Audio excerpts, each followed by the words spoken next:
Olá pessoal, bom dia, boa tarde, boa noite a todos os senhores que são inscritos no nosso canal Anotações de Processo Civil.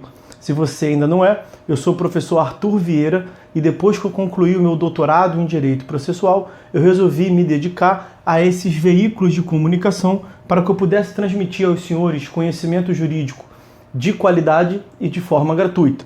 Aqui eu vou pontuar o meu e-mail de contato para que eventuais interessados possam estabelecer um contato mais direto. Inclusive, nós podemos eventualmente considerar a hipótese de publicar um artigo científico em conjunto, tá certo? Bom, gostaria de pontuar também com os senhores o nosso canal no YouTube. Se você ainda não é inscrito, basta clicar no ícone do livro que fica no canto inferior do vídeo para que você se inscreva. Sugiro também que você clique no ícone do sininho para que você possa ativar as notificações dos vídeos que são constantemente disponibilizados por aqui.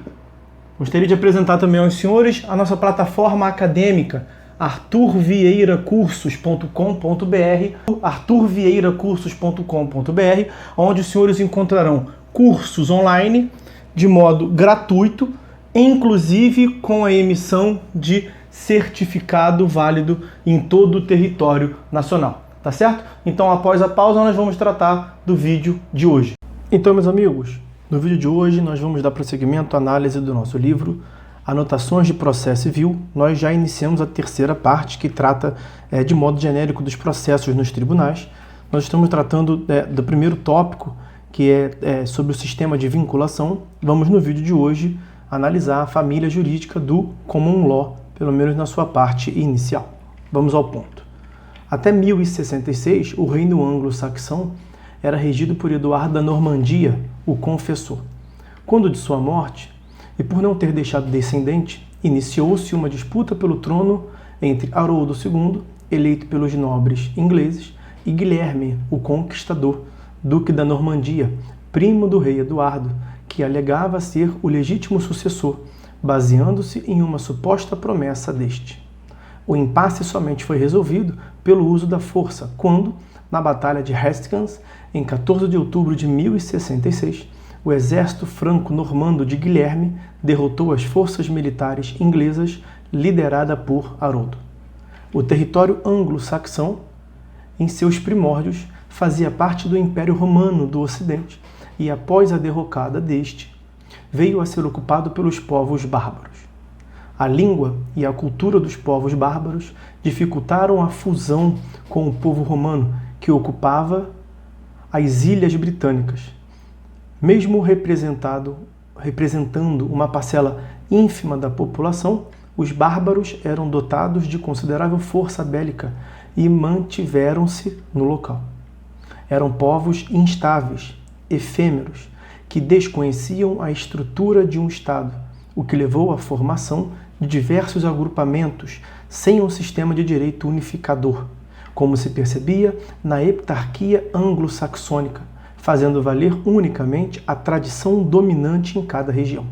Quero ressaltar aqui com os senhores que a existência de diversas notas de rodapé, aqui de número 291, vai aparecer ali embaixo para os senhores, mas vejam, nós temos nota de rodapé com referência bibliográfica, também aqui é de número 292, fazendo mais uma referência bibliográfica, uma citação doutrinária. Então eu recomendo aos senhores, para quem tiver interesse, que quando o vídeo chegar na parte inferior, ali efetue o pause e eventualmente tome as considerações. Eu não vou fazer a leitura do que se encontra na nota de rodapé, ok? O reinado normando empreendeu um processo de centralização das diversas regiões da ilha, que até então eram autônomas e independentes, resultando em unificação política e jurídica de todo o reino, com a diminuição de poder dos senhores feudais. Esse direito unificado substituiu progressivamente os inúmeros sistemas jurídicos que vigiam, de forma fragmentada, até então, e foi denominado direito comum, Common Law. René Davy relata o desenvolvimento da Common Law nos seguintes termos: o desenvolvimento da Common Law não se produziu sem atritos. Os senhores feudais, que haviam assumido em seus domínios a administração da justiça e que arrecadavam seus ganhos, opuseram-se à extensão da competência das cortes reais. Por isso, o desenvolvimento dessa competência só se realizou gradativamente e sempre permanecendo na medida do possível no âmbito das normas processuais antigas. Os juízes só ampliariam sua competência caso a caso, e fizeram-no principalmente considerando que a conduta do réu apresentava um aspecto quase delitual e permitindo que o autor, com base nisso, agisse por meio da regra processual relativamente satisfatória prevista pela common law quando um direito particular, o de trespass, era legado. As jurisdições locais e senhoriais deixaram de ter importância no século XV. Desde essa época, as cortes reais foram, de fato, jurisdições de direito comum, com uma competência universal. Mas elas permaneceram, em teoria, até a segunda metade do século XIX, jurisdições de exceção. Era necessário, em primeiro lugar, conseguir com que elas admitissem sua competência, antes de poder submeter-lhes um litígio quanto ao mérito. De acordo com José Rogério Cruz e Tucci, o período entre o ano de 1066 até o início da dinastia Tudor, em 1485, é caracterizado como a época de formação do common law, ou seja, quando se firma um novo sistema jurídico frente aos costumes locais. Com o common law, não se pretendeu alterar abruptamente a realidade jurídica existente, mas unificar e centralizar a fonte de sua produção. Com isso, manteve-se o sistema de regras não escritas baseadas nos costumes locais dos diversos cantões da ilha, ao passo que, paralelamente, normas jurídicas eram criadas ou reafirmadas pelos tribunais reais de justiça, Royal Courts of Justice, os tribunais de Westminster. Estes tribunais possuíam um caráter residual, sendo de acesso limitado e excepcional, de acordo com o poder discricionário do rei.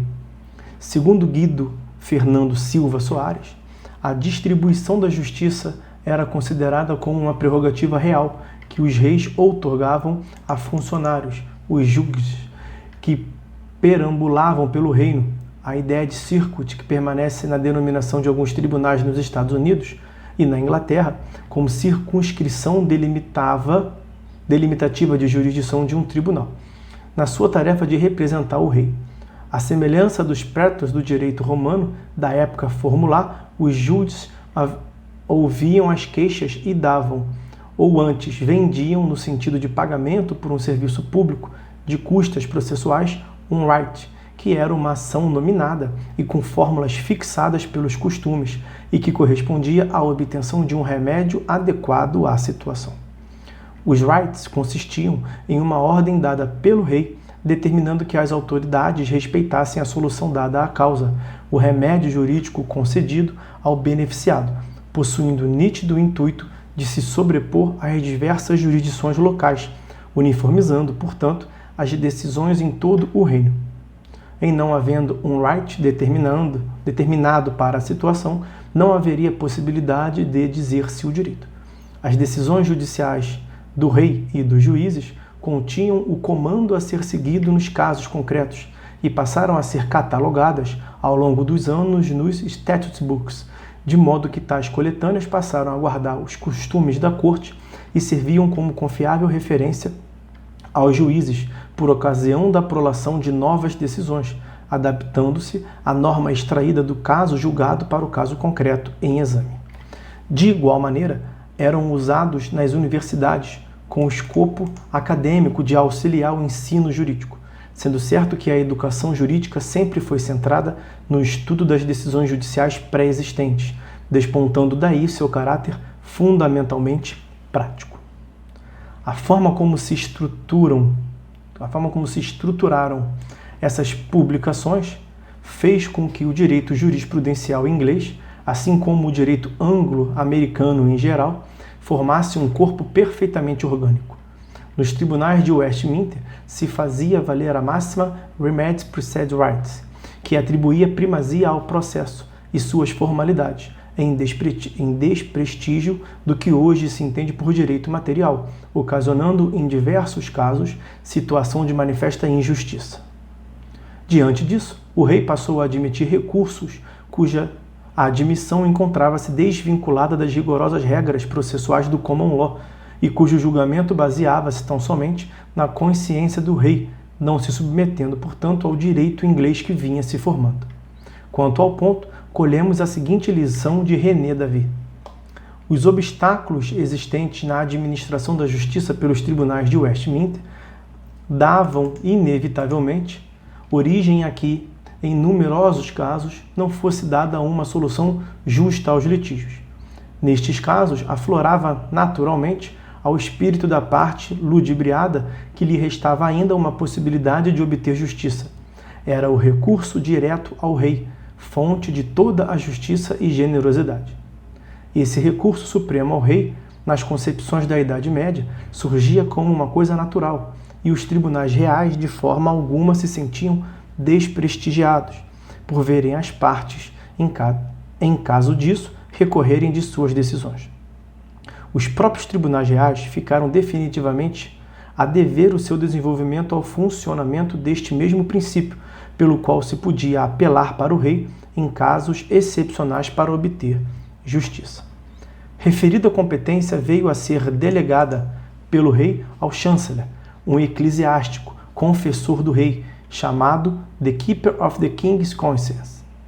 Com o passar do tempo, verificou-se a expansão desta competência, tanto do ponto de vista quantitativo, quanto a admissão não mais somente em grau de recurso, mas também observando-se a competência originária. Esta ampliação da competência acabou por transmutar um procedimento que nasceu como excepcional em verdadeira jurisdição paralela às Cortes de Westminster. Contando com precedentes e procedimentos próprios, viu-se surgir as Courts of Chancery, autorizadas a julgar as causas com base na equidade, derivação da consciência do rei, ou senso de justiça, razão pela qual passaram a ser chamadas de equity. Segundo Guido Fernando Silva Soares, na verdade, as Courts of Chancery apoiavam-se nas normas do direito canônico, bem mais evoluídas e racionais que o casuísmo dos procedimentos da common law. Por várias razões históricas, a equity teve seu desenvolvimento portentoso naqueles períodos em que o rei, por questões de guerras internas, exemplo, a Guerra das Duas Rosas, se encontrava na impossibilidade de reunir seu conselho e julgar os recursos em matéria de common law, ganhando assim relevância a figura do chanceler e de sua justiça. Nesta fase histórica do desenvolvimento do ordenamento jurídico inglês, verifica-se, portanto, de um lado, a expansão das atribuições da coroa inglesa, ampliando-se o alcance da equity prestadas pelas cortes de chancelaria, e de outro lado, e paralelamente, a consolidação do common law implementado pelas cortes de Westminster. Vamos fazer um corte no vídeo por aqui, meus amigos, para evitar que o vídeo fique demasiadamente extenso. Nós estamos mais ou menos na metade do que eu separei para falar com os senhores a respeito do common law. Nós continuamos a partir dessa nova... vamos prosseguir a análise da evolução do equity a partir desse tópico aqui no próximo vídeo. Tá certo? Então, por hora é só, meus amigos. Fiquem todos com Deus e até uma próxima.